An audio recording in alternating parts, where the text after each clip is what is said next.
9 horas, eu queria começar cumprimentando todas as pessoas que já estão na sala.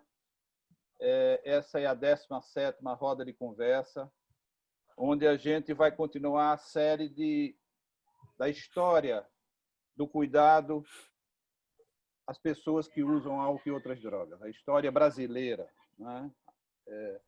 A gente conversou a quinzena passada com o Dr. Sérgio de Paula Ramos, que foi da Clínica Pinel e do Mãe de Deus. A gente, esta semana, está conversando com o Dr. Simil Cordeiro, que estava na origem do CMT, Centro Mineiro de Toxicomania, e também do Cordato, lá da UNB, e ele vai nos falar um pouco sobre essa história. Eu sempre destaco a importância da história oral, da história transmitida através da oralidade. A gente terá um registro dessa história através do depoimento das pessoas que participaram diretamente dela. Na próxima quinzena, o entrevistado vai ser o Dr. Antônio Nery Filho, falando sobre o CETAD. Daqui a 15 dias, convidamos a doutora Maria José Siqueira, de São Paulo, para me ajudar a entrevistar a Nery. E daqui a um mês, a gente vai falar sobre o Eulâmpio Cordeiro, entrevistando o Dr. José Carlos Escobar. Então, a gente já está com as duas próximas rodas de conversa, 18 e 19, já agendadas com o Dr. Antônio Nery e com o Dr. José Carlos Escobar. Hoje eu tenho a honra de trazer o Simil, essa figura. Simil eu não o conheço pessoalmente. Foi o Nery que me disse, olha, para falar do CMT tem que ser o Simil. Foi ele que começou tudo.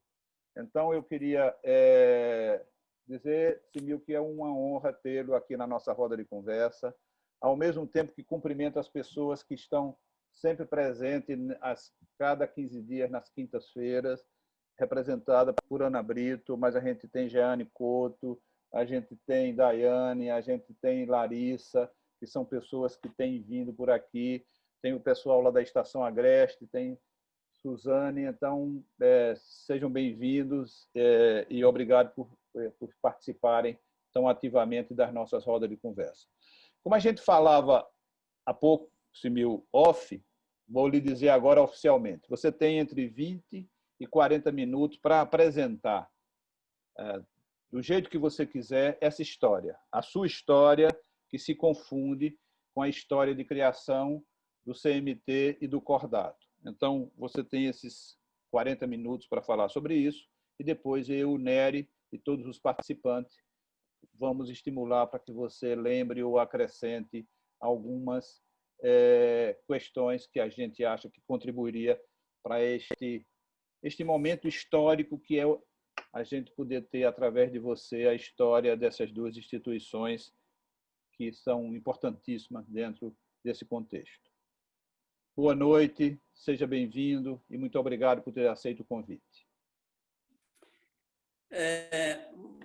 Boa noite, Evaldo. Boa noite, Nery. Eu agradeço muito o convite que vocês me fizeram. Acho que é uma oportunidade para mim muito importante, porque nessas alturas da minha experiência de vida e de profissional, a gente precisa, de alguma maneira, afirmar também aquilo que nós fizemos.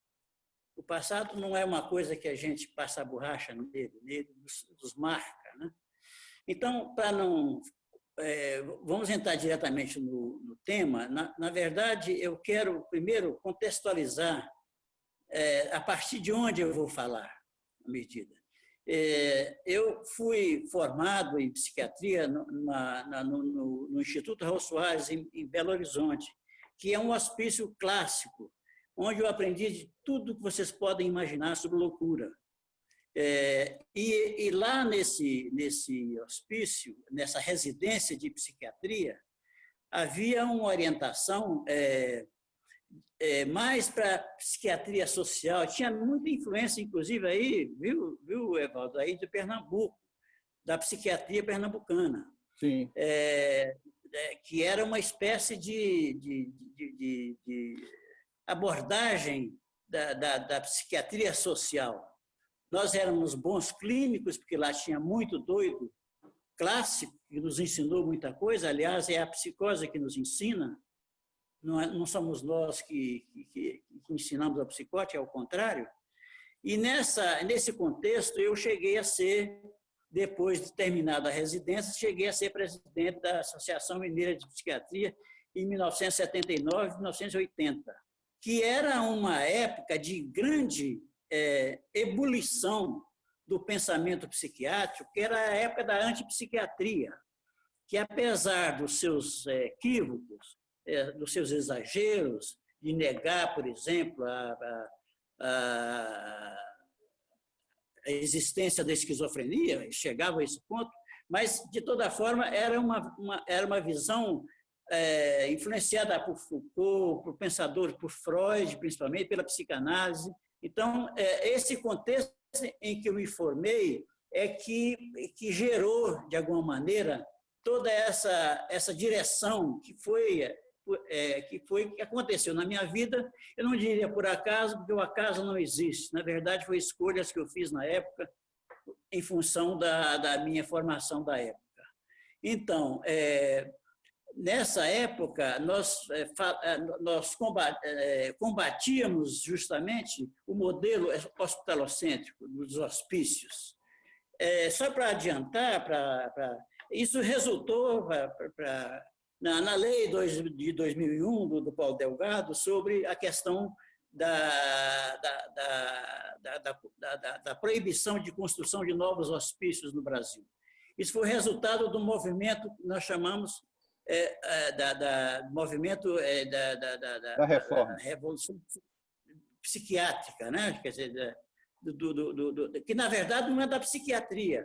O que se contestava na época era o modelo de atendimento de hospícios que em Minas Gerais tinha Barbacena, que tinha 6.000 pessoas depositadas lá como coisas.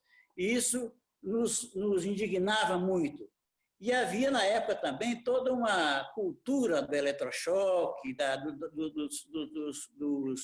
dos atendimentos invasivos, que nós, de alguma maneira, criticávamos. Fazíamos parte de uma geração de psiquiatras contestadores, nesse sentido, de críticos, eu diria, nem contestadores.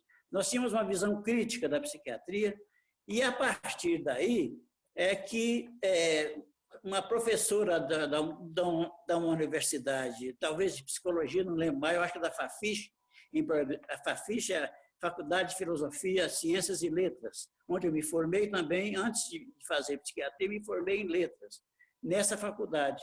E ela convidou para ir a Belo Horizonte um psiquiatra que o Nery conheceu, que nós todos conhecemos, que se chama Claude Olivenstein. E é preciso, então, dizer que, nessa época, final da década de 70 e início da década de 80, o discurso sobre a questão das toxicomanias, nem havia o nome toxicomania de forma consagrada, como nós insistimos em consagrar.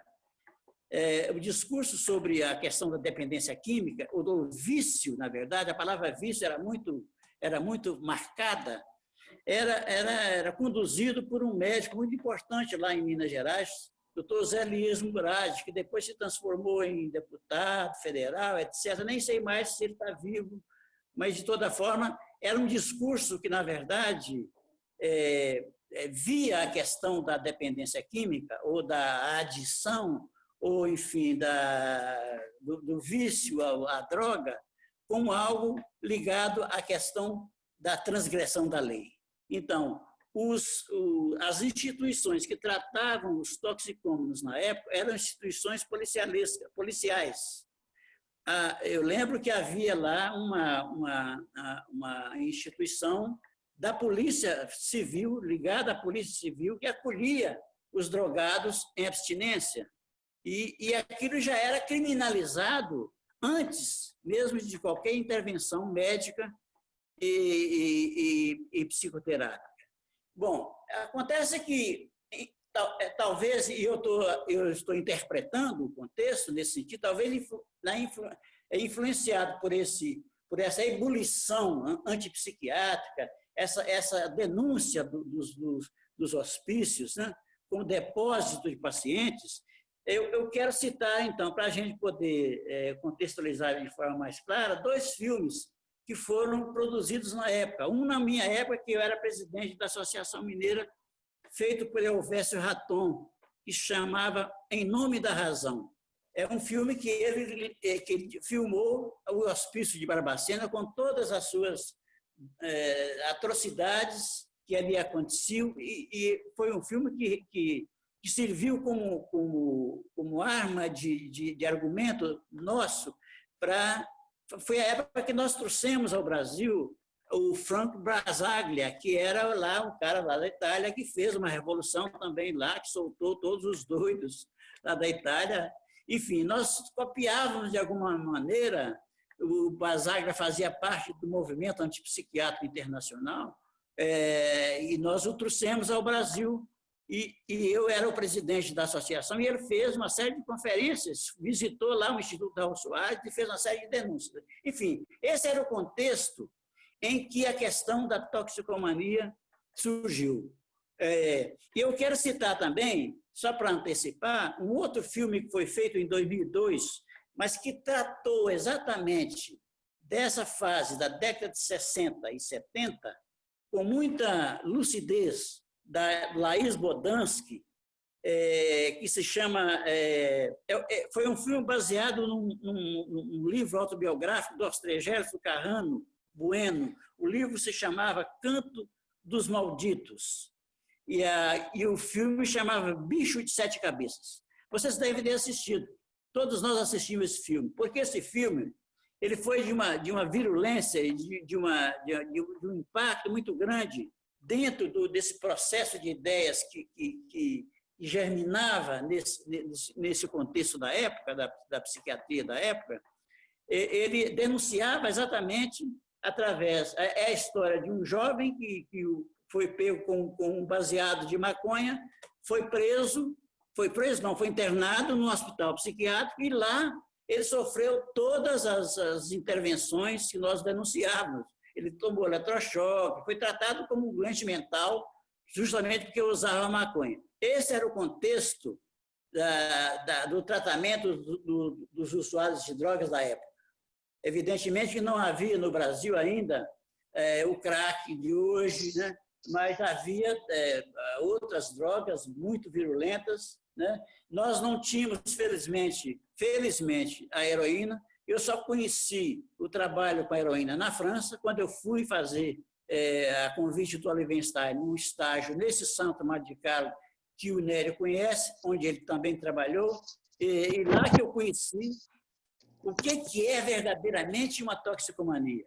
Quer dizer, o paradigma para mim, da mesma forma que quando eu falo de psicose para os meus alunos, eu falo da esquizofrenia. Para mim, ela é a psicose vera, a verdadeira psicose, não tem dúvida nenhuma, quando o sujeito está num processo psicótico esquizofrênico. Da mesma forma, a gente poderia dizer que a dependência à heroína é de uma devastação paradigmática.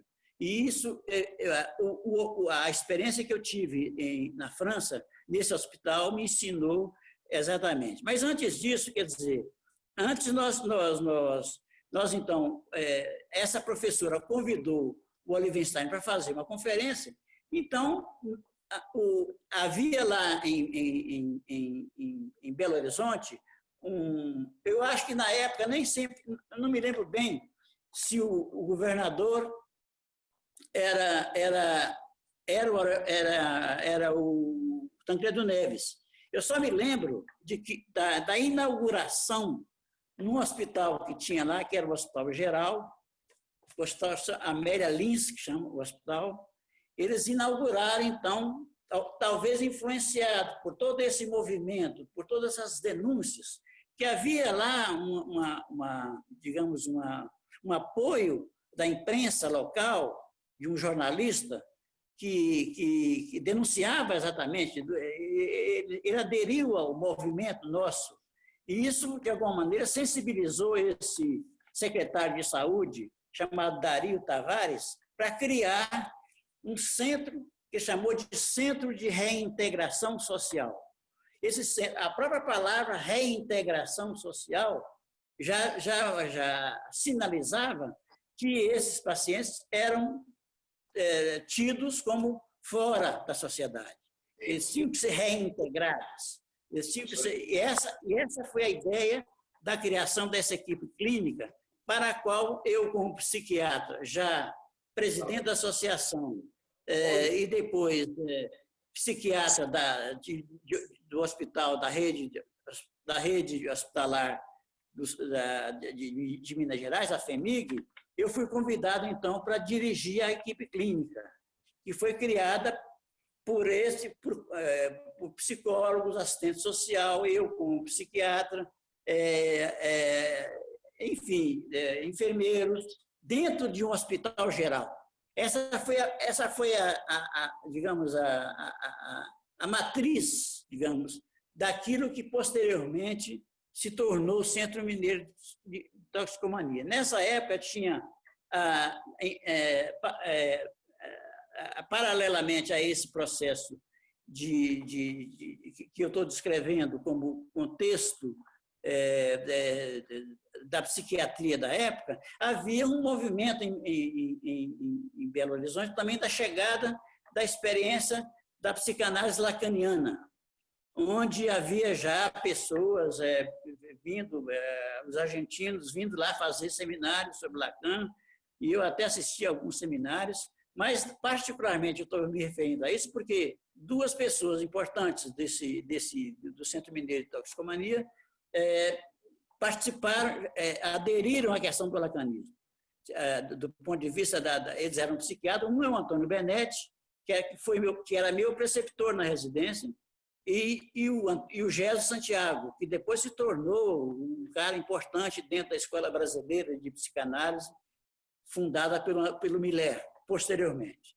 De toda forma, esses dois profissionais estavam em instituições diferentes da minha, e eles, então, me pediram para convocá-los para trabalhar nessa equipe. Então, vieram eles, além de mim, veio o Benetti, veio o Gélio Santiago, e posteriormente veio um outro psiquiatra chamado Fernando Gross, e nós, então, compusemos a equipe cada vez mais fortalecida, e aí nós nos vinculamos ao Olivenstein.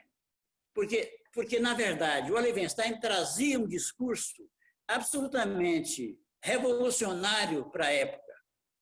Ele definia a toxicomania como um encontro de um sujeito com uma droga, com um produto, num momento sociocultural. Isto é, ele recortava a questão da toxicomania em 3 dimensões, em 3 parâmetros que eram estudados especificamente, seja estudando a psicofarmacologia das drogas que provocam dependência, seja estudando a constituição do sujeito, né, que o levava a aderir ou a se comprometer com a dependência química, e seja lidando com a questão social, porque, na verdade, o Olivenstein trouxe para nós uma visão da toxicomania como um fenômeno de massa.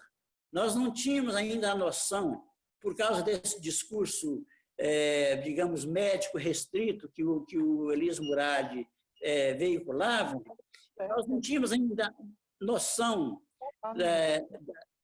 desse aspecto social e que a toxicomania tinha na época. Então, passamos a frequentar e a convidar o Olivenstein para várias conferências em Belo Horizonte e fizemos um vínculo muito forte com ele, a tal ponto de ele... Isso foi mais ou menos em 1983, 82 e 83, a ponto de eu particularmente ficar muito entusiasmado com a... Ele tinha, na verdade, o Olivenstein, uma experiência maravilhosa na França, porque o Centre Medical Marmottan, em Paris, era um centro, era um hospital que foi criado para acolher heroinômanos. e o Mitterrand, que era o primeiro-ministro da França, e o Olivenstein era muito ligado a ele. Essas coisas de instituição têm sempre ligação com o poder, né? Então, o cara estimulou ao Olivenstein criar esse hospital. Então, o hospital, o Centro Marmottan, era um hospital onde o heroinômano ia, ele criou um canal de acolhimento dos heroinômanos em abstinência. Eles não tinham lugar onde fazer abstinência, estavam nas ruas, feitos mendigos. Então, eles criaram esse centro e aí eles começaram a teorizar, evidentemente, sobre a constituição de um sujeito que o leva a depender de um produto químico, por exemplo. É evidente que a teoria do Olivenstein, do ponto de vista teórico, hoje nós sabemos, ele se baseou muito no primeiro Lacan, o Lacan do estágio do espelho. Ele tinha uma teoria de que o tóxico, ele propunha de alguma maneira que o toxicômano tinha uma estruturação específica, na medida em que ele era um sujeito que, pela experiência do estágio do espelho, que é a primeira experiência da formação do eu para Lacan, que é um texto que ele apresentou em 1936, que depois ele refez em 1945, isso é o primeiro Lacan, o primeiro do Lacan do imaginário, da imago, da constituição do sujeito como a primeira imagem do corpo próprio. Digamos, o que Lacan fez com esse texto foi justamente constituir uma teoria do narcisismo, que dava continuação ao texto de Freud sobre o narcisismo. Bom, de toda forma, o Olivenstein, tomando esse texto, ele dizia que o toxicômano, ao passar por essa experiência, o espelho quebrava, tal, era uma teoria assim, um pouco fraca, do ponto de vista do que nós conhecemos hoje sobre a teoria lacaniana. Mas, de toda forma, para nós, nos servia muito mais o discurso que ele tinha de humanizar, digamos, ou descriminalizar. Porque, na verdade, como eu disse para vocês no início, nessa época, a toxicomania era um caso de polícia. O sujeito era o usuário de droga, mesmo de maconha. Tá? Daí esse filme, O Bicho de Sete Cabeças, que é um filme de 2002, mas que retrata essa época, da década de 60 e 70, o sujeito que usava maconha, ele era tratado como um doente mental. Era internado no hospital psiquiátrico, quando não era internado nas instituições policiais.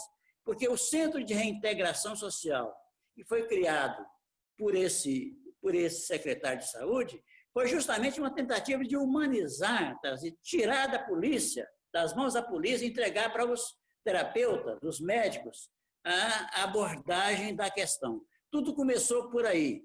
É evidente que, com a vinda do Benetti, com a vinda do Jesus e com a teoria lacaniana se constituindo de forma mais forte, isso foi crescendo de forma tal que nós chegamos a alugar uma casa lá num bairro importante, lá de Belo Horizonte, uma casa grande, que estava digamos, disponível, e instalamos lá a nossa equipe, porque o hospital não estava mais cabendo, porque era o hospital geral, que tratava todo tipo de problema, e nós estávamos ali um pouco acuados com essa... E mesmo porque nós queríamos já nessa época, nós queríamos já constituir uma especificidade para o atendimento desse pessoal, desses jovens, que se drogavam. Muitas vezes as mães levavam um filho, meu filho estava usando maconha. Isso já era um desastre familiar e visto como uma tragédia familiar, e nós precisávamos fazer alguma coisa. E o Olivenstein nos ajudou muito, porque ele tinha uma forma de discurso que nós consideramos revolucionária, e nesse sentido, eu acho que não só eu, como o Benetti, lá em Belo Horizonte, e o GES, e a equipe que nós coordenávamos, insistimos no trabalho, insistimos em dar uma especificidade à abordagem desse problema. E aí criamos, junto à Fundação Hospitalar de Minas Gerais, o Centro Mineiro de Toxicomania. O Centro Mineiro de Toxicomania, hoje, a meu ver, é uma referência, me parece, o Nery pode até me confirmar isso, porque ele está na área até hoje, eu já me afastei há algum tempo, mas, de toda forma, tem essa história que não me deixa, e nem quero que ela me deixe.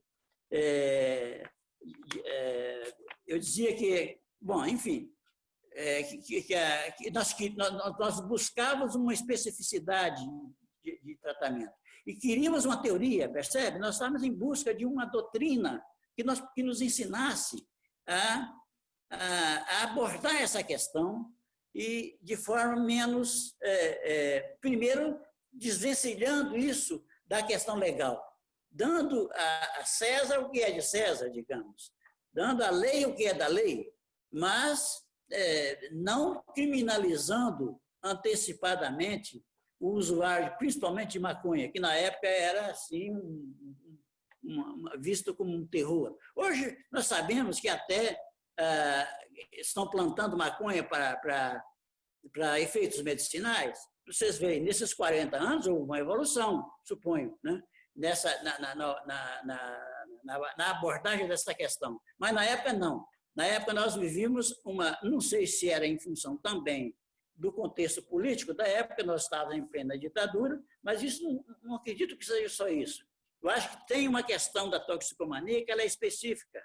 Ela tem uma história. Nós sabemos que isso começou tudo lá na Europa, na época dos ópios, depois veio a morfina, depois veio a heroína, tem a cocaína, que o Freud participou dessa história, nós sabemos disso. Tem todo um capítulo da história de Freud ligado à questão da cocaína.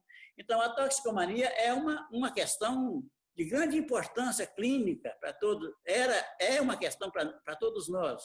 E nós, de alguma maneira, estávamos buscando uma forma de criar uma estratégia de abordagem disso. Então, eu fui, em função disso aí, o Benetti depois foi criado através do nosso movimento político na época, o Centro Mineiro de Toxicomania. O Benetti parece que foi o primeiro diretor, o Jesus foi o primeiro diretor clínico, e eu fui para a França, em 1985, onde eu fiquei lá quase um ano. E foi onde conheci o Nery e o Richard Boucher. Tá?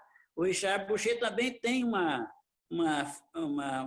tem um papel importante nessa história, porque, em função do contexto meu lá, quando eu voltei da França, estive na França quase um ano, quando eu voltei com todo aquele ânimo, eu lembro até que o primeiro lugar que eu vim, quando eu voltei da França, foi na Bahia, junto com o Nery. O Nery já tinha aí o CETAD, já estava trabalhando há muito tempo nisso, né? Nós só não tínhamos nos encontrado ainda, formado esse intercâmbio entre nós. Mas o Centro Medical de Marmottan é que nos fez convergir para lá todo o nosso ponto de vista com relação à abordagem disso aí. Então, quando eu voltei da França, eu fiquei um pouco fora de lugar ali, fiquei meio incomodado, então eu resolvi vir para Brasília através de um amigo meu que era funcionário aqui, que era assessor do Rafael de Almeida Magalhães, que era o ministro da Previdência Social aqui em Brasília. E eu vim então para cá, requisitado por esse ministro, através do meu amigo, que era deputado, depois se tornou deputado federal, mas também por convite do Richard, porque ele me conheceu em Paris e nós ficamos amigos, digamos.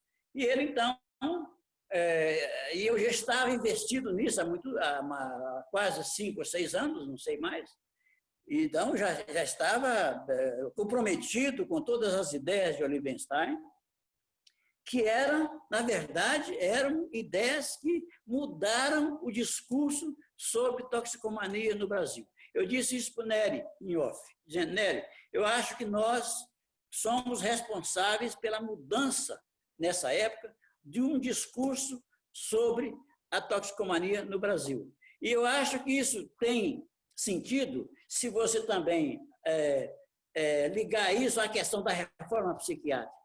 Porque a lei do Paulo Delgado foi de 2001, né? E a lei Paulo Delgado foi o resultado de todo esse movimento psiquiátrico.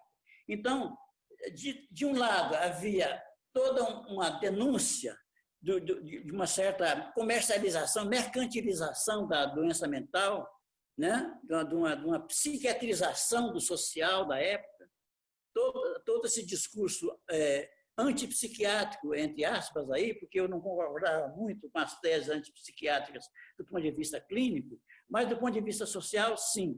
Então, eu acho que em função disso, o discurso com relação à questão das drogas também se humanizou. Se humanizou nesse sentido. Nós demos a palavra ao toxicômano. E isso foi o que aconteceu, então, em Brasília, quando eu vim para cá em 87, a convite requisitado pelo Ministério da Previdência, mas a convite também do Richard para dirigir o Cordato. O Cordato era uma instituição, né, que o Richard criou, porque ele era professor da Universidade de Brasília, doutorado, professor oficial lá da universidade, e ele criou o programa. Ele já tinha, quando eu cheguei em Brasília, em 87, ele já tinha uma equipe formada para atender toxicômanos. O Cordato, Centro de Orientação sobre Drogas, de atendimento ao toxicômano, era uma instituição ligada à Universidade de Brasília. Era uma iniciativa da universidade. A verba que mantinha essa instituição funcionando, porque a universidade não tinha dinheiro para pagar os técnicos, era uma equipe tinha 12 ou 13 pessoas na equipe, assistente social, psicólogo, psiquiatra, tinha 2 psiquiatras, além de mim, como diretor clínico, tinha o Richard, enfim. Como a universidade não tinha dinheiro, eu, como tinha tido influência e acesso lá ao Ministério da Previdência, eu consegui verba para manter o Cordato durante algum tempo. Depois, a política mudou, a coisa desapareceu. Mas o importante é o que nós conseguimos fazer enquanto foi possível fazer isso. Nós criamos uma equipe em que a gente insistiu de forma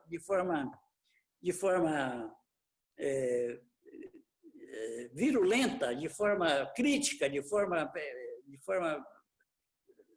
bem insistente nessa questão de tirar os toxicômanos dos hospícios e das cadeias, e criar o Hospital Dia. Que tem a ver com a questão dos CAPs, né? Dos centros que foram criados pela reforma psiquiátrica, né? Quer dizer, uma deshospitalização, de alguma maneira, no nível psiquiátrico, e, no nosso caso, nós criamos, inclusive aqui em Brasília, nós alugamos umas salas onde nós criamos um hospital dia, onde nós recebíamos os nossos toxicômanos e com eles nós conversávamos, com eles nós comíamos, porque era hospital dia, com verba do Ministério da Previdência na época.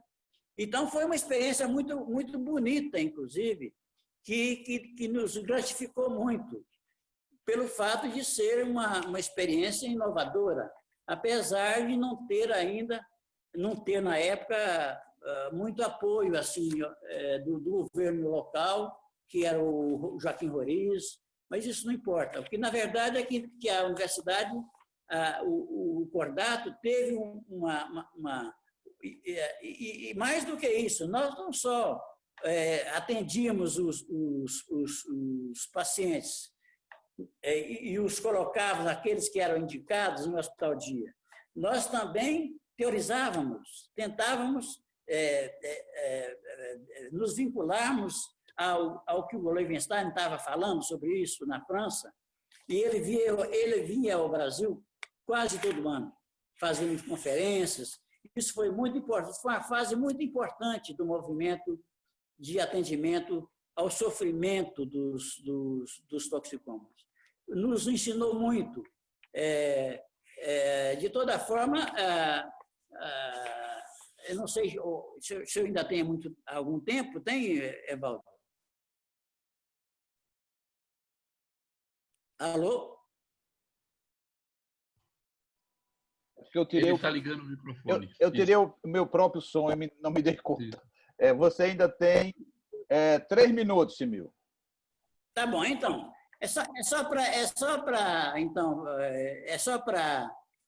Eu gostaria só de terminar a minha exposição lembrando desses 2 filmes que as pessoas podem se referir a eles, assistir. Esse filme, Em Nome da Razão, do Elvésio Raton, de 1979, onde ele denuncia o modelo hospitalocêntrico, os hospícios de Barbacena, principalmente, um filme muito forte, inclusive, que na época fez muito sucesso dentro do modelo da reforma psiquiátrica. E o filme do Bicho de 7 Cabeças, que é especificamente sobre a questão da toxicomania, as distorções que havia com relação à abordagem do toxicômano na época. Porque, na verdade, a história do filme Bicho de 7 Cabeças é a história de um menino jovem, um adolescente, que usava maconha, que foi, de repente, internado no hospício e tomou eletrochoque e foi tratado como um doido. Isso não era só ficção. Isso era uma verdade. Isso era o que acontecia a partir do modelo policialesco que nós enfrentamos na época. E foi essa contribuição que eu acho que nós demos, eu, Nery, Richard, Dartil em São Paulo. Tem outras pessoas que eu não lembro mais. Eu lembro do Carline, a professor Carline, que era viva ainda. Eu lembro que havia toda uma série de profissionais no Brasil inteiro, o ex-Sérgio Paula Ramos, que trabalhava muito mais com alcoolismo do que propriamente com toxicomanias de outro tipo. Enfim, foi uma experiência que na minha história me gratificou muito. E eu acho que isso aí tem muita coisa para dizer, mas, enfim, o tempo não para, né? Então, vamos lá.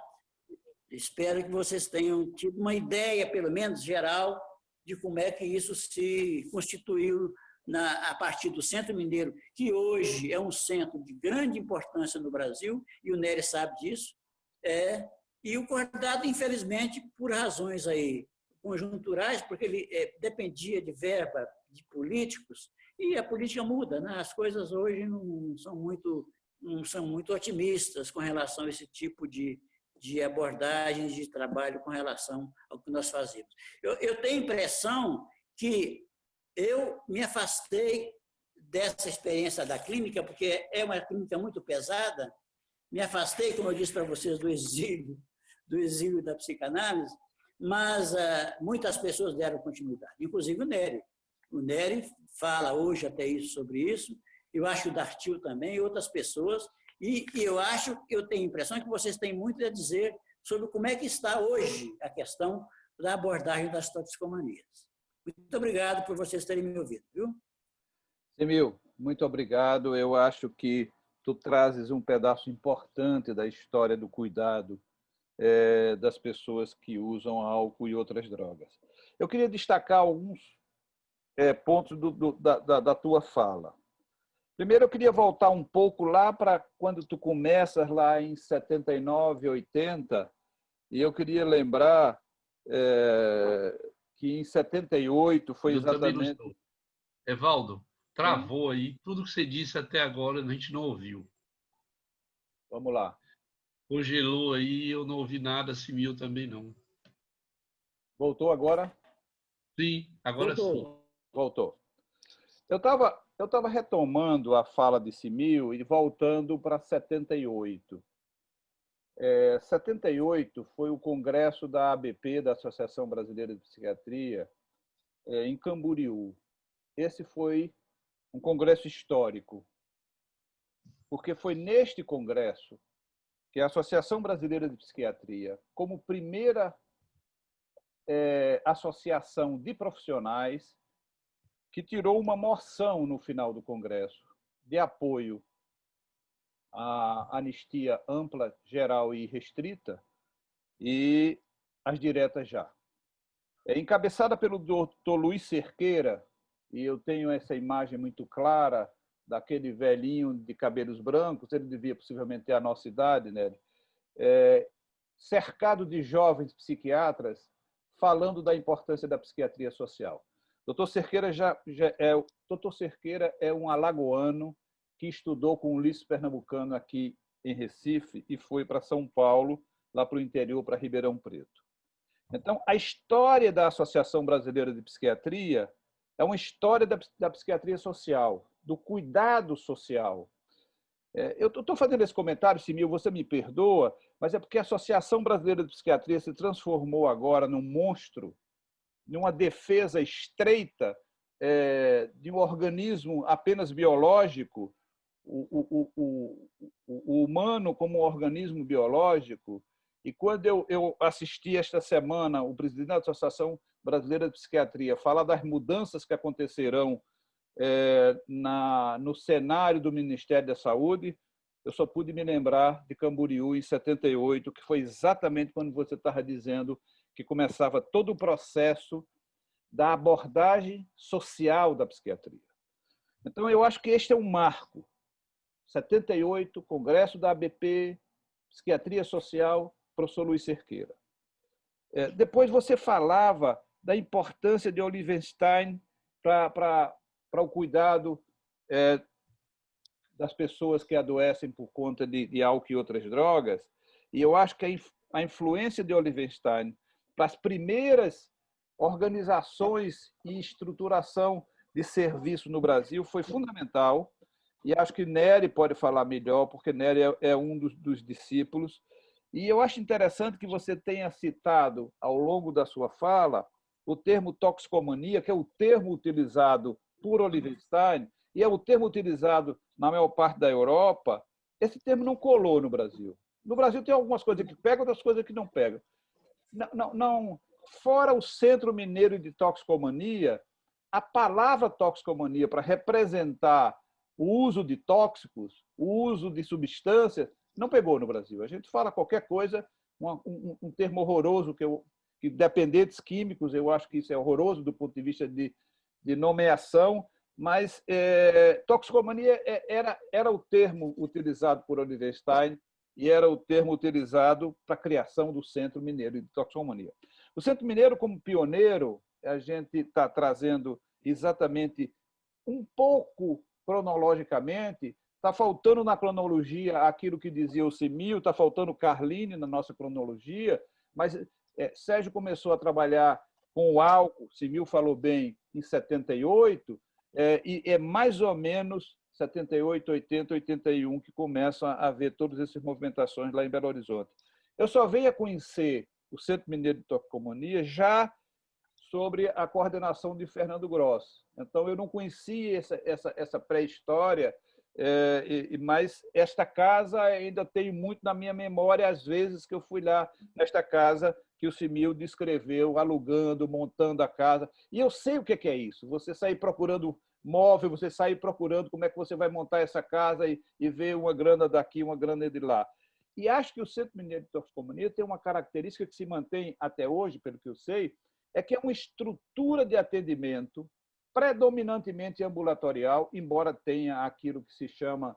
Eu acho que o Centro Mineiro, eu acho que é um CAPS hoje, não sei exatamente qual é a denominação, mas atendido por lacanianos, atendido na psicoterapia psicanalítica lacaniana. Essa é uma coisa diferente, porque mesmo que tenha começado a equipe do Nery, uma equipe que tinha uma formação lacaniana, e tinha gente que atendia, não sei se tem ainda também, que atendia no CETAD, dentro da psicologia psicanalítica lacaniana, mas o CMT era caracteristicamente uma equipe lacaniana. Eu fui várias jornadas do CMT e era isso, era essa herança do Benete e do Jesus, que se manteve com o Fernando e com os que vieram depois, essa estrutura psicanalítica de atendimento, eu acho que caracteriza bem o CMT, que é uma coisa fundamental, isso, que tem uma identidade. Dentro desse processo que você viveu, Simil, e eu acho ótimo, porque a história, você foi acompanhando a história, depois vem o Cordato, depois vem a sua capacidade de se juntar ao Boucher, que foi uma figura importantíssima no cenário desta história que nós estamos falando. Eu acho que você traz um pouco, porque você fica indo e voltando. A história é assim.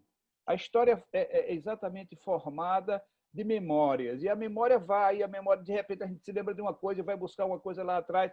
Isso enriqueceu muito a sua fala, quando você traz a história do bicho de 7 cabeças, quando você fala. Só que as coisas não mudaram tanto quanto nós gostaríamos, Mil. A maconha, embora não dê uma cadeia muito clara, mas ainda dá prisão de vez em quando, da detenção, da achaque, da corrupção, porque ela ainda não está absolutamente caracterizada como descriminalizada. Então, nesse sentido, eu acho que quando tu falas da questão do hospital psiquiátrico, que foi a madrasta de todos nós que vivemos esse processo da reforma, porque você fala da Lei Paulo Delgado, e a Lei Paulo Delgado vem depois da conferência em 90, a Conferência de Caracas, né? A conferência que trabalhou essa questão da reforma psiquiátrica de 90, mas você traz uma contribuição excelente de poder, na verdade, botar desse encadeamento que foi a tua vida ligada a este tema que tanto nos fascina, a mim e a Nery, e que nós continuamos de cabeça nele. Então, esse era meu comentário sobre o apanhado que tu fizeste, a importância desse apanhado, a importância do CMT e a importância do Cordato. Doutor Antônio Nery. Eu queria, Nery, você me permite só fazer um pequeno comentário, Evaldo, sobre essa questão que você falou da Associação Brasileira de Psiquiatria. Tá? O que aconteceu com a Associação Brasileira de Psiquiatria, eu era presidente da Associação Mineira, eu participava das reuniões da Associação Brasileira lá em São Paulo, que sempre foi a Associação Brasileira de Psiquiatria, de um certo tempo para cá, se tornou uma associação absolutamente reacionária, porque eu diria para você que a origem da psiquiatria biológica, que é hoje que constitui a matriz da formação do psiquiatra, o psiquiatra hoje não conversa mais com seus pacientes. Eu tenho aqui um amigo não, um conhecido, que eu trabalhei com ele na universidade aqui, que foi presidente da Associação Brasileira de Psiquiatria. Ele não reconhece o movimento psiquiátrico. Quer dizer, é como se ele tivesse passado uma borracha nessa experiência tão importante pela qual a psiquiatria passou, que foi justamente deshospitalizar os pacientes, transformar a assistência psiquiátrica numa coisa menos mercantilizada, que era a ideia que nós tínhamos na época. Então, eu diria para você que o que levou ao desenvolvimento da psiquiatria biológica a partir da descoberta da clorpromazina em 1950, e o desenvolvimento, digamos, o desenvolvimento gigantesco da psiquiatria biológica foi justamente como reação às ideias que nós cultivávamos e que nós de alguma maneira, na época, nós praticávamos. Nery, então, com a palavra. Nery. Deixa eu interromper, Nery, de novo. Simil, eu militei 15 anos na ABP. 15 anos. Né? Com muito orgulho, eu fiz parte de algumas diretorias da ABP. Eu também era presidente da Sociedade Pernambucana de Psiquiatria. Eu já fui presidente de um centro de estudos lá no Rio Grande do Sul. Durante 15 anos eu acompanhei Eu estava falando que a Associação Brasileira de Psiquiatria foi a primeira associação de classe que assinou um documento em um congresso de apoio à anistia ampla, geral e restrita.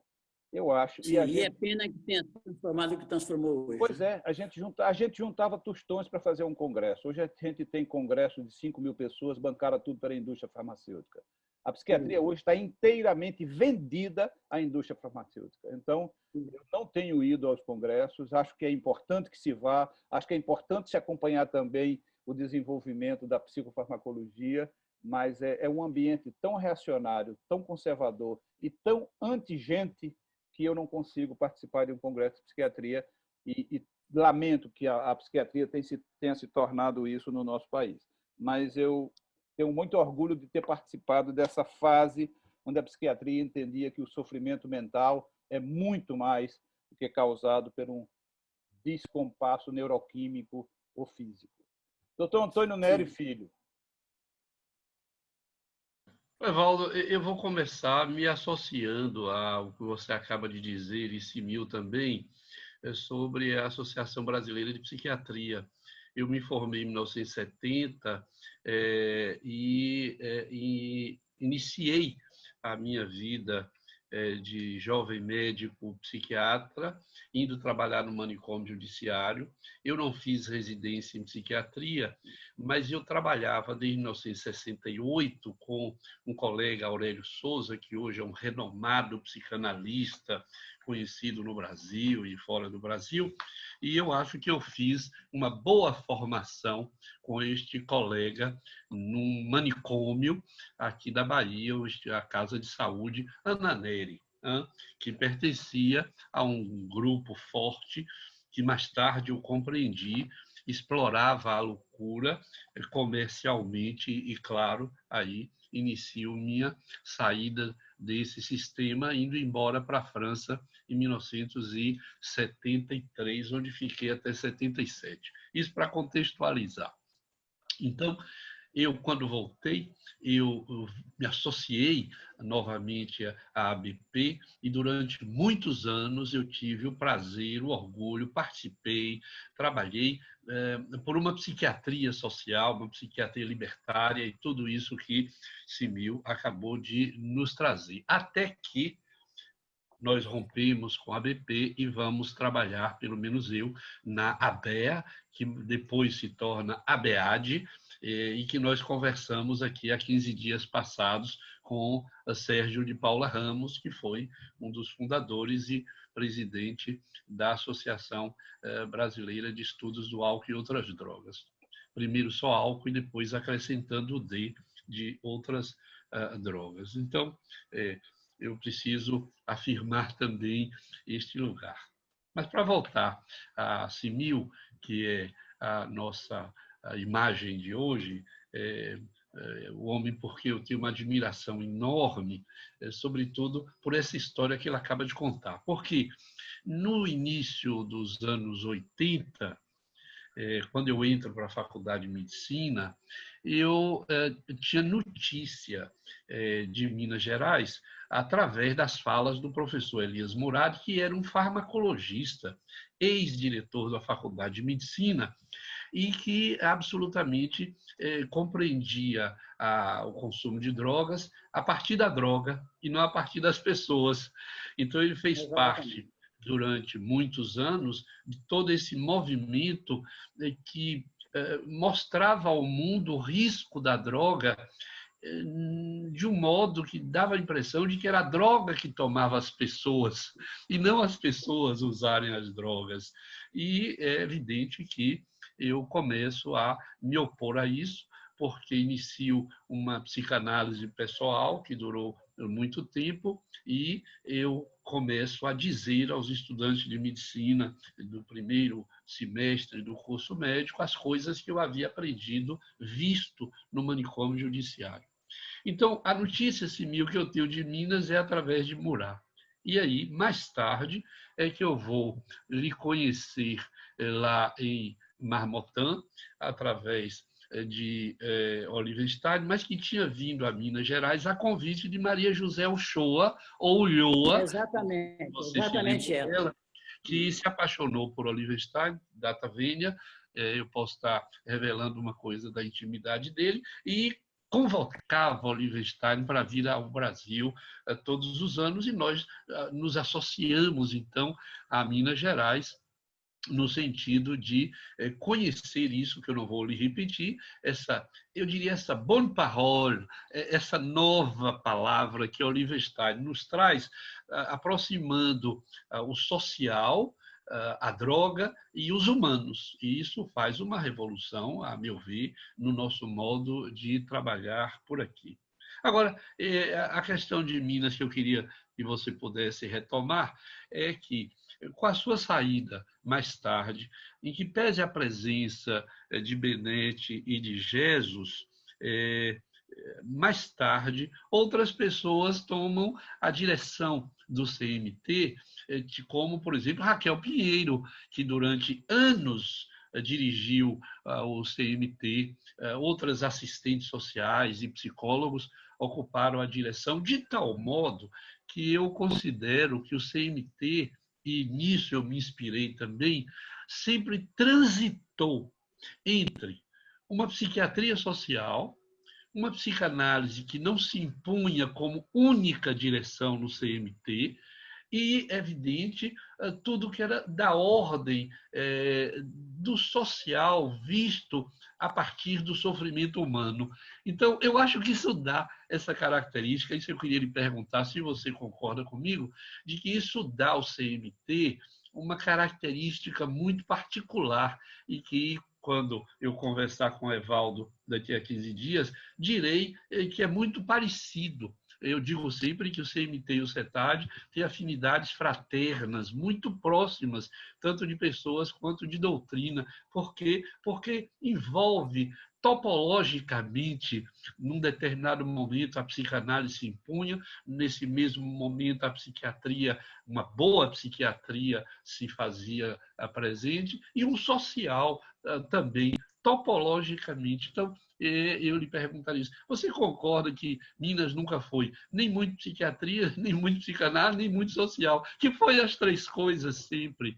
Essa é uma questão. A outra seria o seguinte: você vem para Brasília e, como o Richard era psicanalista, psicólogo, formado de origem alemã, a língua materna era o alemão, Richard cria dentro da universidade, mas sem apoio financeiro da universidade e sem apoio financeiro, eu diria, sólido das outras instâncias governamentais. Você se lembra da presidente do conselho, Rosilda, professora, que, quando decide tirar o apoio ao Cordato, o Cordato não tem mais recursos para pagar. Então, eu queria lhe colocar isso para lhe perguntar o seguinte: em que momento você decide, mais adiante, com o Richard, se separar desta clínica, eu diria no sentido estrito, porque no sentido lato eu acho que você continua atendendo pessoas usuárias de drogas, mas por que razão? Isso é uma curiosidade que eu sempre tive, por que razão você resolve romper com se separar, se afastar deste lugar onde nós todos lhe reconhecíamos pelo Brasil. Não havia congresso em Salvador que nós não lhe incluíssemos como um dos conferencistas ou numa mesa redonda, e depois você se afasta e durante anos nós não podemos ter você conosco falando das toxicomanias, como falava antes. Então, minhas considerações e essas duas questões para você me dizer se você achar conveniente. Sim, eu quero falar primeiro sobre o CMT. Eu concordo com você. Na verdade, quando eu falo da questão da psicanálise, e eu falo disso com, digamos, me autorizando a falar, porque eu trabalho com psicanálise também há 30 anos, né? Então, estudo, estou sabendo, estou falando até certo ponto. A psicanálise não tem, digamos, não tem a pretensão de se constituir num modelo específico de abordagem das toxicomanias. Mas o que eu quero dizer é que, historicamente, ela teve uma grande importância na época, através do Benetti e do GESO, principalmente, de configurar, de consistir a equipe, de ligar a equipe numa lógica de funcionamento que foi benéfica para a instituição na época.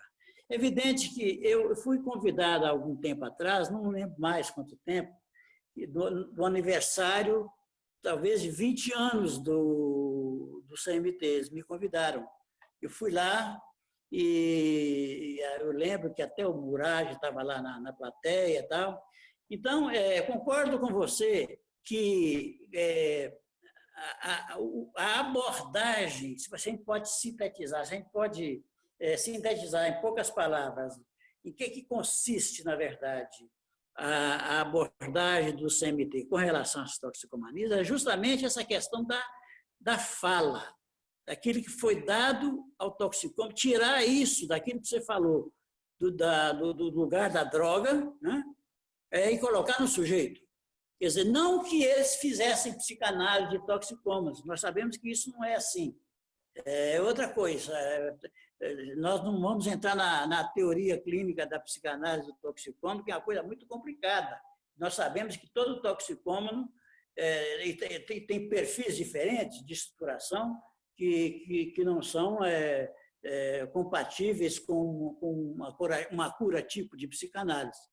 Mas, de toda forma, do ponto de vista digamos, do desdobramento, depois que eu saí de lá, que eu vim para Brasília, o desdobramento lá se deu, a psicanálise deu uma consistência forte para o início do trabalho deles, e depois eles nunca deixaram de ser, porque, veja bem, eu falei no início que a minha formação foi numa instituição, num hospício famoso lá, que é o Instituto Roosevelt, que trabalhava com psiquiatria social. Nós todos fomos formados na mentalidade da psiquiatria social. Nós fomos treinados para pensar a doença mental como algo ligado à questão social. Não é à toa que nós denunciávamos sempre a questão da medicalização da dor, né, através das drogas lícitas.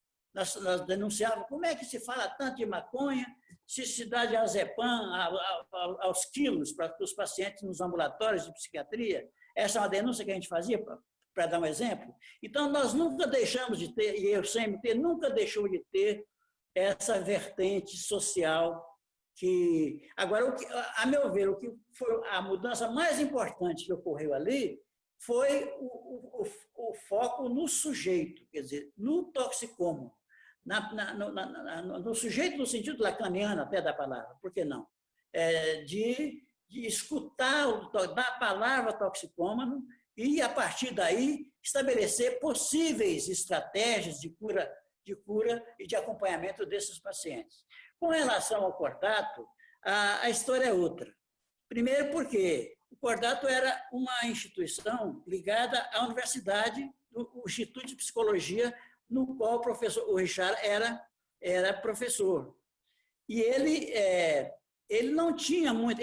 na época, ele trabalhava com psicanálise também, ele tinha um centro de estudos freudianos, que era do lado da sala do Cordato, era contígua à sala do CEF, que ele participava do CEF, do Centro de Estudos Freudianos, formando psicanalistas. Então, havia uma diferença. De um lado, ele era psicanalista lá no CEF, e conosco ele deixou para mim, como psiquiatra, a condução da clínica da toxicomania. Agora, teve um ponto que a verba acabou. Então, eu como era ligado ao ministro, como eu falei, ligado ao Ministério da Previdência, e fui depois designado para a universidade, onde eu passei a lecionar como professor convidado, ganhando pela Fundação Hospitalar. Eles me transferiram da Dudu. Eu não dei conta de trabalhar no Ministério da Previdência, eu não dei conta dessa coisa do poder, aquela coisa ali, eu não dei conta. Então, eu pedi para sair.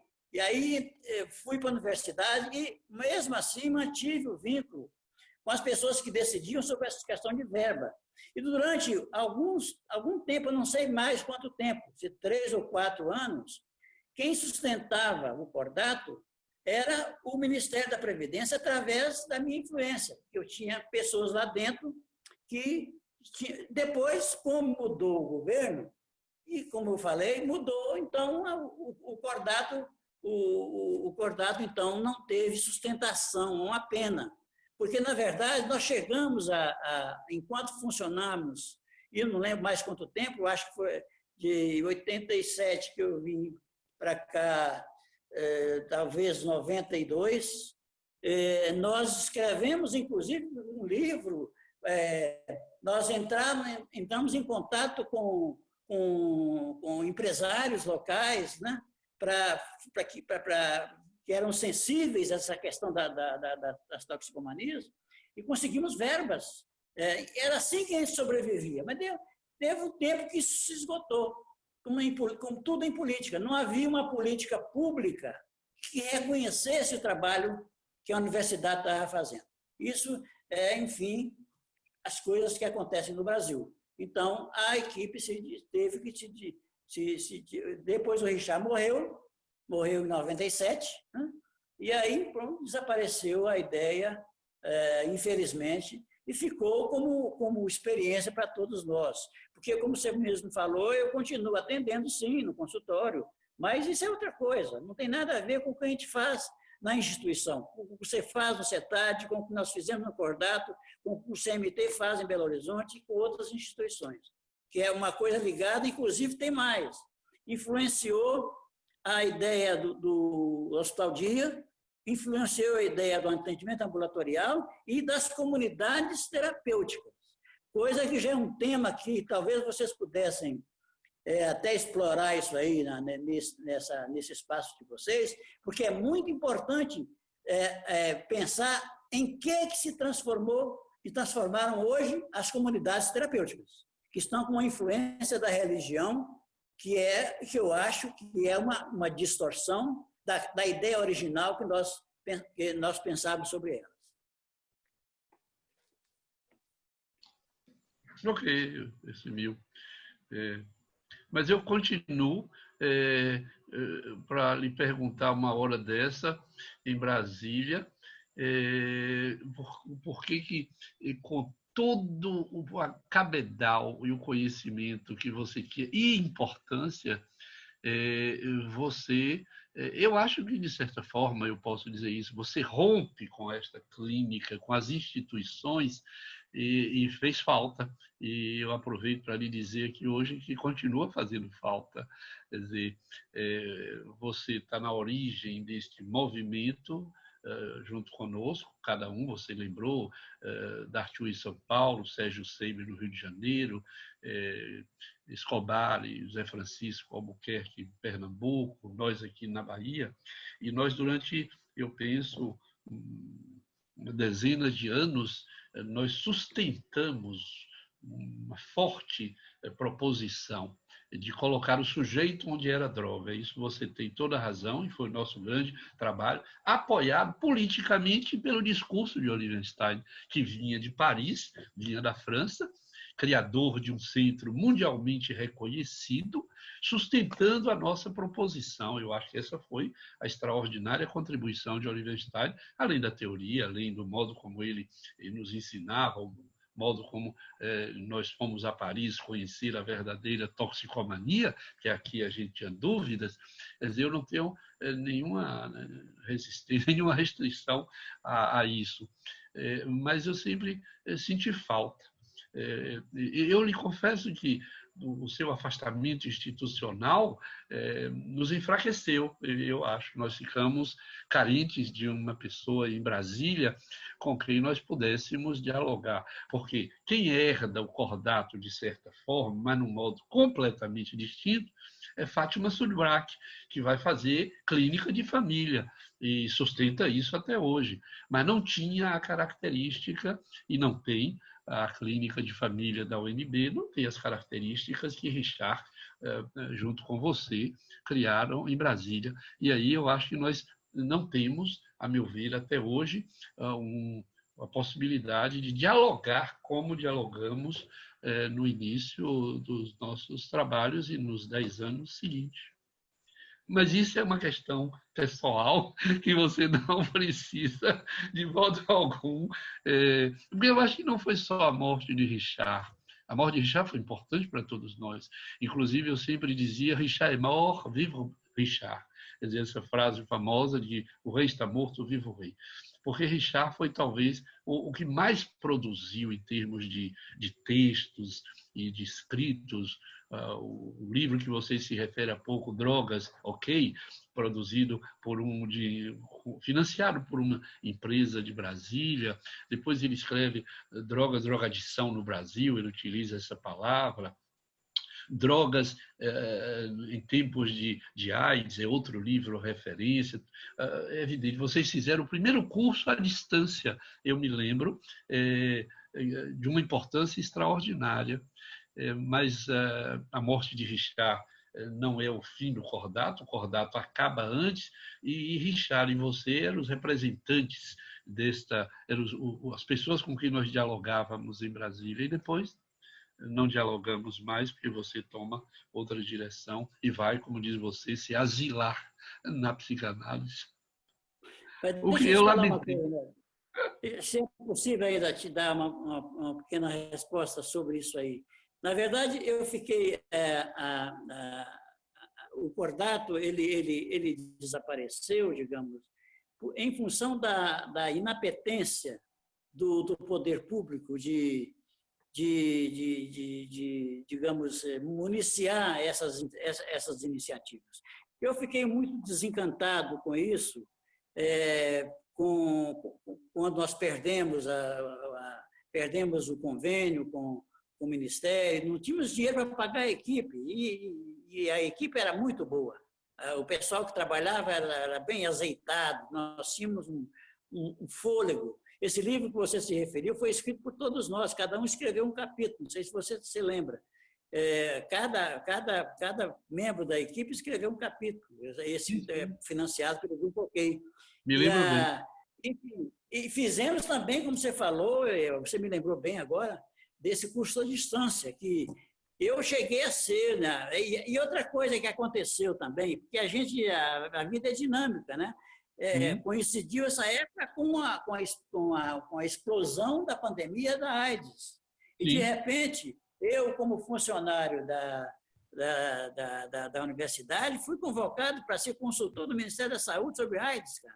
Então, eu acabei desviando para outras direções e deixei a toxicomania, enfim, mesmo porque não tinha condições de dar continuidade. Eu nem sabia que a Azul Brac está dando continuidade a isso, porque ela trabalhou conosco lá, na minha equipe. Eu era o diretor clínico e ela trabalhava conosco. Só que ela era uma terapeuta de família, então ela não tinha muita familiaridade com o nosso ímpeto, com as nossas ideias originais, aquele que nos movia, né? A gente tinha uma indignação com relação a essa questão éramos até acusados pelo Elis Murad, ele falou, vocês fazem apoiar os drogados, vocês são todos maconheiros. Eles nos acusavam de sermos maconheiros, porque nós tínhamos uma abordagem, digamos, acolhedora com relação a essa questão, né? Então, mas o que, na verdade, me fez afastar foi esse desencanto com o poder público de não apoiar iniciativas desse tipo.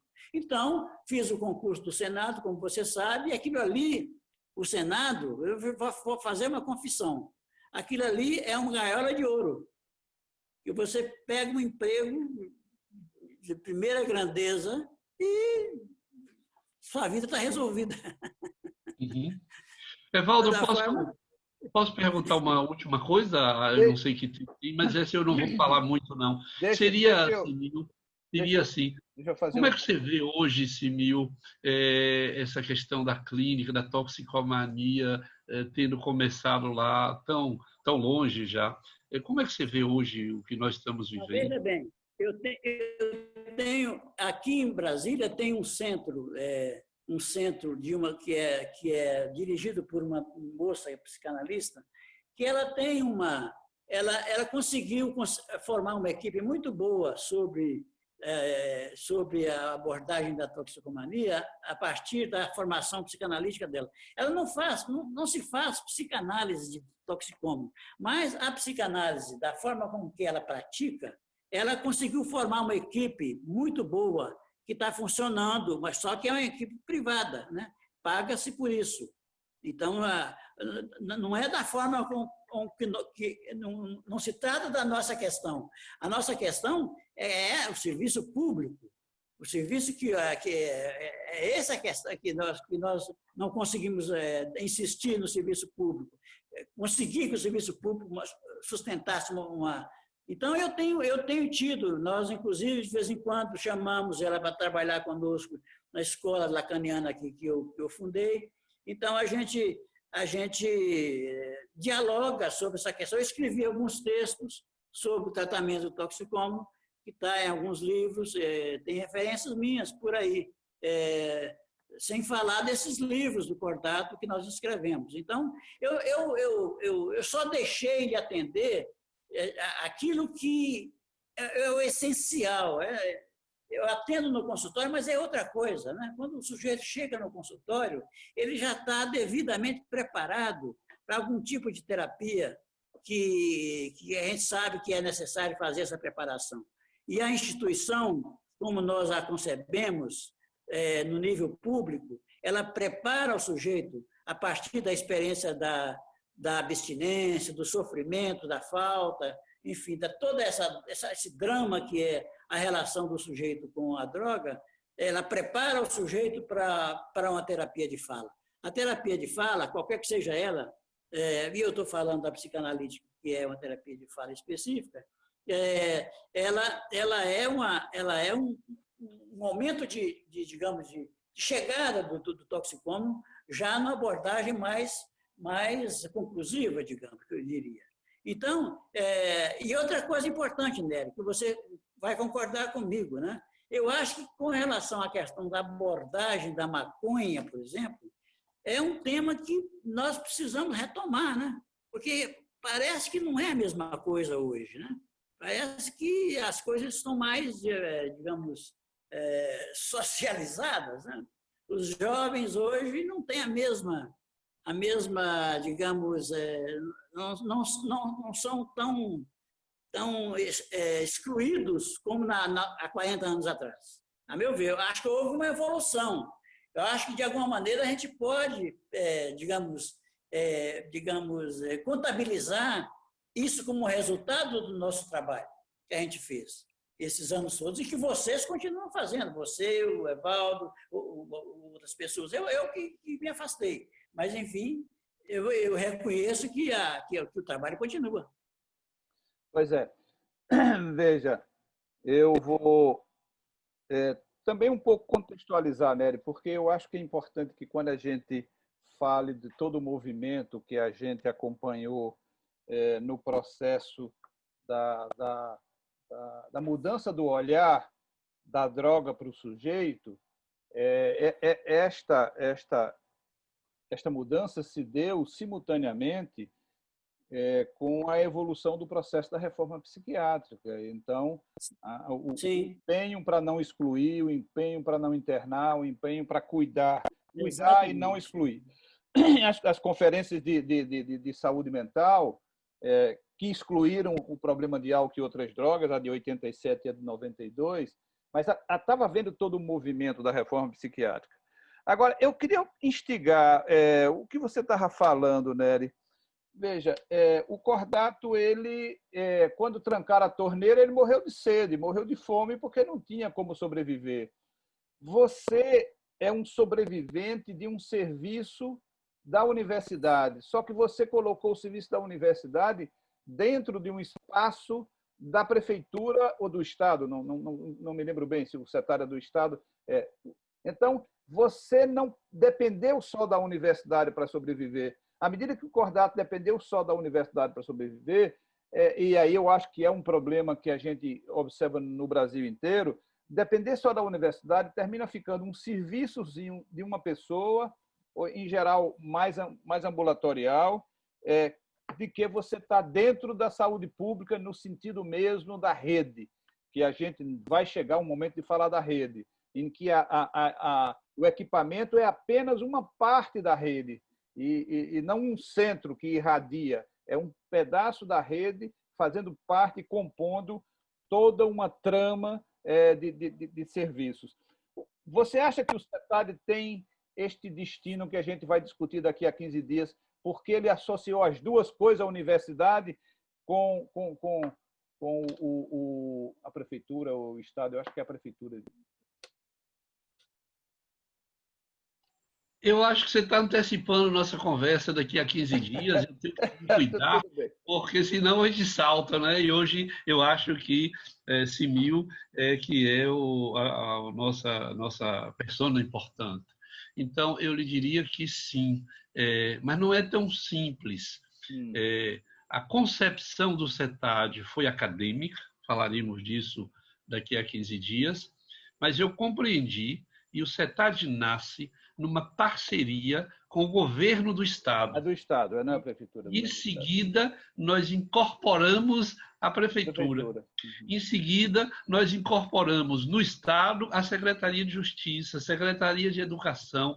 Então, como eu costumo dizer, nós tecemos uma teia que dava sustentação. Só para concluir, eu vou lhe dizer uma brincadeira. Quando o Estado queria complicar a vida do CETAD, eu dizia que pertencia à universidade. Quando a universidade queria complicar um pouco o nosso trabalho, eu dizia que ele pertencia ao governo da Bahia. Tanto que as pessoas me perguntavam, finalmente, o CETAD está vinculado a quem? Estado ou universidade? Aí eu ficava em silêncio. É evidente que eu não respondia, porque não valia a pena eu analítica, eu não tinha que responder isso, porque eu não podia dizer certas coisas, mas e desse modo o CETAD sustenta até hoje. Com a minha aposentadoria geórgica, servidor da Faculdade de Medicina, assume o CETAD e vincula o CETAD não mais ao meu departamento, que isso é interessante, mas à direção da Faculdade de Medicina, e desse modo continua sobrevivendo hoje. Universidade, Estado, Prefeitura, e isso nós falaremos daqui a 15 dias. Mas essa foi a alternativa que a gente teve.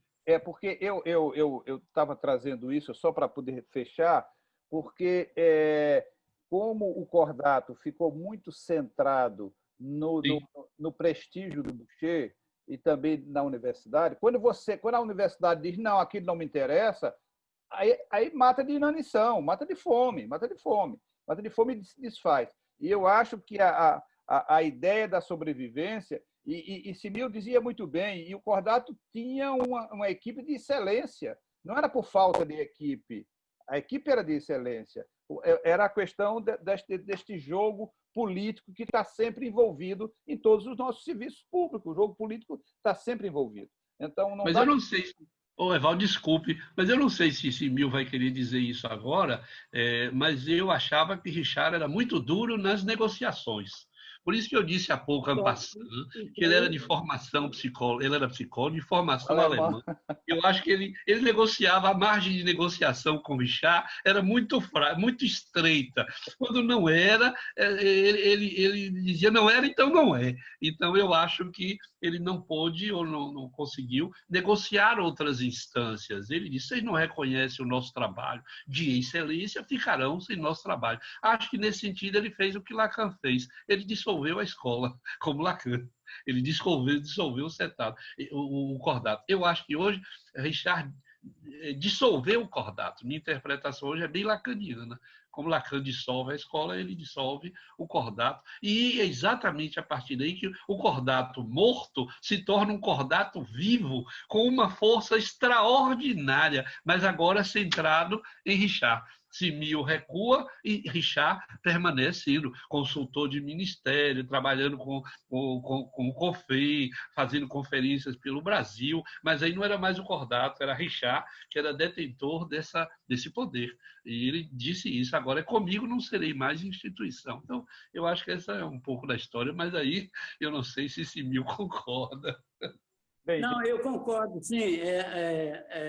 Eu tinha até prometido para o filho dele, o Jacques Philippe, que criou um grupo em memória ao Richard.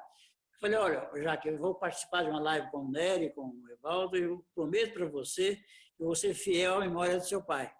Mas isso não impede que nós façamos uma crítica à cintura dura do homem, né?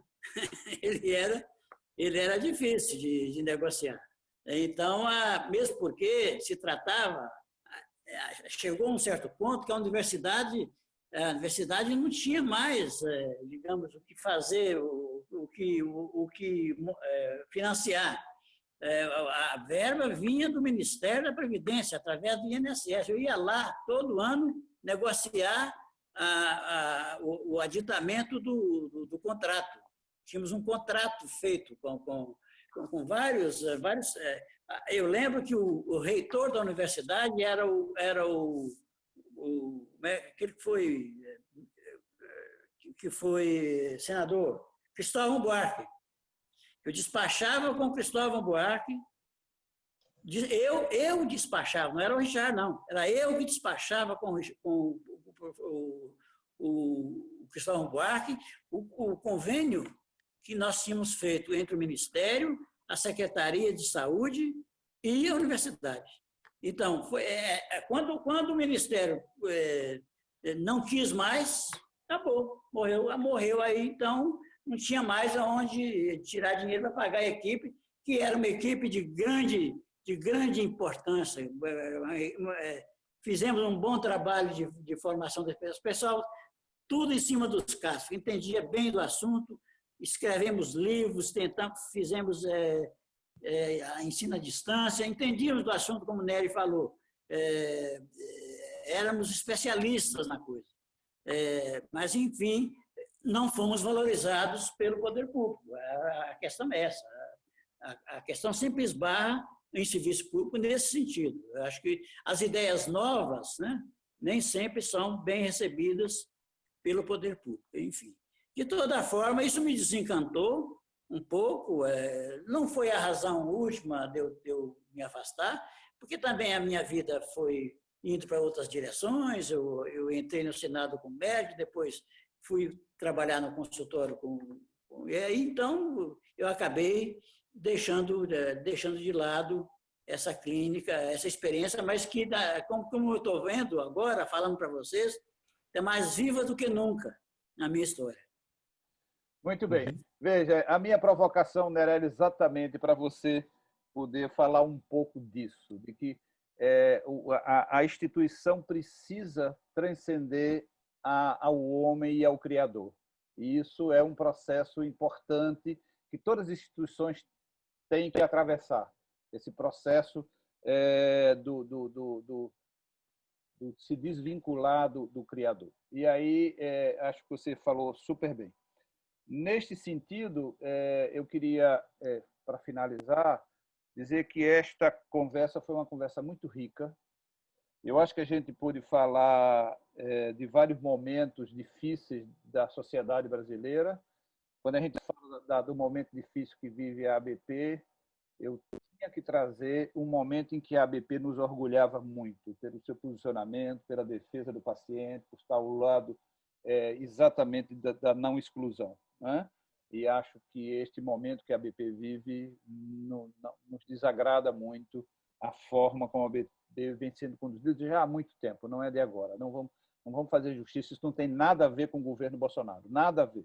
O governo Bolsonaro apenas prestigiou, mas a ABP vem mudando a sua direção, saindo de uma psiquiatria social, saindo de uma psiquiatria inclusiva para uma psiquiatria medicamentosa já há muitos anos, não é de agora.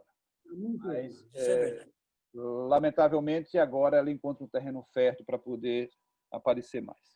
Então, a gente falou sobre isso, a gente falou também sobre a mudança que o CIMIL trouxe a mudança do enfoque em relação ao usuário de drogas, né? Isso é irreversível, viu, Evaldo? Isso é irreversível. Isso é uma conquista que ninguém vai tirar de nós e dos movimentos que ainda persistem hoje trabalhando nessa área. Essa mudança de foco da droga para o sujeito. E quando tu estava trazendo que em um certo momento tu fosse ser consultor em relação à AIDS, eu diria, e terminava falando também do usuário de drogas, porque o usuário de drogas também Exatamente. foi um dos protagonistas do processo também da humanização da assistência aos portadores do vírus. A revolução que aconteceu em relação aos portadores do HIV no Brasil, que não tem similar no mundo inteiro. O Brasil continua sendo exemplo para todo mundo sobre a forma como tratou a questão da AIDS e dos usuários de drogas e de grupos sociais, a descaracterização da questão do grupo de risco. O Brasil viveu isso enfaticamente. Então, eu queria novamente te agradecer. Acho que foi excelente a gente poder contar com você para contar a sua história. A sua história é a história da atenção ao usuário de álcool e outras drogas. E é isso que a gente está querendo registrar através dessa tradição oral do registro da palavra, que nós valorizamos tanto, eu e Nery. Quero agradecer, Nery, meu companheiro de bancada aqui, que nos ajuda tanto. E queria dizer que nosso amigo Nery aniversaria essa semana. Né? Amanhã, né? Ele está fazendo 76 anos, ele está ali quietinho, mas são 76 anos de vida, são quase 40 anos de amizade que nós temos. Eu quero desejar, Nery, muitos anos de vida e de convivência. Parabéns. Parabéns, CIMIL. Prazer te conhecer. Deixa eu falar uma coisa, Evaldo. Eu quero dizer para vocês, para você e para o Nery, eu fiquei muito feliz. Eu estou muito feliz de ter sido convidado para conversar com vocês. Primeiro, porque eu constato com alegria que aquilo em que eu contribuí deu frutos. A coisa continua. Vocês estão trabalhando, vocês continuam trabalhando e as coisas continuam sendo feitas para mudar essa mentalidade retrógrada, muitas vezes, com que se lida com essa questão das drogas e do alcoolismo no Brasil. Então, eu agradeço a vocês dois, ao espaço que vocês me deram para falar sobre isso, e estou muito feliz de ter contribuído de alguma maneira com essa história que eu vivi e que, de alguma maneira, me marcou, me formou, digamos, e estamos aí, estamos à disposição de vocês para qualquer coisa aqui em Brasília, tá bom? CIMIL, um grande abraço. Tem um samba do Nelson Cavaquinho que diz assim: quem quiser fazer por mim, que faça agora. Né? Exatamente. Não deixe para eu morrer. Então, a gente está fazendo isso, a gente está fazendo homenagem às pessoas, os dinossauros do cuidado, a gente está fazendo exatamente essa homenagem diretamente, na cara, e dizer o quanto você é importante dentro dessa história, o quanto você contribuiu. Muito obrigado de novo. Muito obrigado. Nery, você tem 2 minutos para fazer a sua saudação. Um abraço pelo aniversário, Baixinho. Isso, vamos lá. Diga, Nerinho. Mas eu não tenho nada para dizer. Essa história de aniversário é invenção sua. Eu não me lembro mais quando é isso. Semana que vem, para hoje. De modo que, olha, deixa para lá essa história, viu? Deixa para lá. Eu queria agradecer a CIMIL. Eu até escrevi, mandei para ele aqui pelo Zap. A alegria também que eu fiquei indo a Brasília algum tempo atrás, e eu disse, eu vou encontrar CIMIL. E nós almoçamos juntos, 2 velhinhos de cabelo branco, nós nos íamos, eu tenho fotos de cabelos pretos e barba preta, e eu fiquei muito feliz de encontrar esse amigão. Sabe aquela história que o inconsciente não tem relógio? quando eu vejo o Simil... Ô, Nery, sobre esse encontro, você se Então, lembra? obrigado, Simil. Obrigado também a você, Evaldo, que eu tenho dito que se eu, em algum momento de minha vida, precisar de alguém, eu certamente contarei você na minha mão esquerda como sendo uma das pessoas a quem eu pedirei socorro. Eu acho que é isso que Rubem Alves diz sobre a amizade que nós temos com o Simil, você. Não são muitas as minhas amizades, mas as que eu tenho, elas valem por uma vida inteira. Muito obrigado a vocês dois. Obrigadão, Nery. Nerinho, um beijo grande para você de aniversário. Gente, muito obrigado pela participação. Vocês ficaram seguros conosco. Obrigado por todo esse tempo que a gente está junto. Simil, muito obrigado. E certamente isso vai ficar gravado dentro dos anais das conversas com os dinossauros. Muito obrigado. Obrigado a todos e até daqui a 15 dias com Antônio Nery falando sobre o CETAD. Abraço grande. Evaldo, você Pode manda falar. o link para mim. Manda o link para mim, para Mando, eu participar. Vou lhe colocar no grupo da roda de conversa. Um abraço grande. Tá legal. Um beijo. Tchau, tchau. Tchau, Beijo, gente. tchau.